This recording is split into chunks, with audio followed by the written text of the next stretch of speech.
Rounds lang. Uy, kaupay kalimpyo tiyo kwarto. Maupay ito, asya ito maupay kay parang mahamot nga. Harayo kita kakagaw, it mga bata. Ngayon kita nga mga naupay din niya kwarto. Harayo sakit. Uy, misis, kumusta? Agi, ulul ganita akong nipon. Nakagpasusun maupay. Ulul di mo nipon? Oo, kagabi pa. Ginano nimot pag-ilpot mo nipon? Ako na ginugasan ni sabon kay makatol. Nagamit ka na yung sabon? Oo, sabon na lang gingamit. Maupay ito managilimpyo at insuso.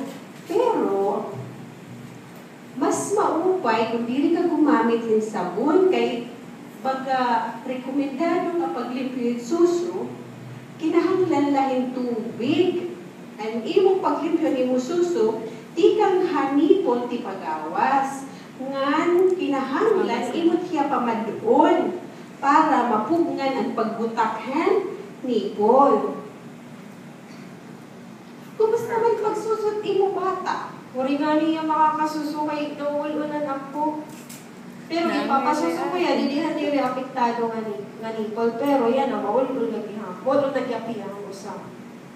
Pwede ko makita nito nga imo ni Paul.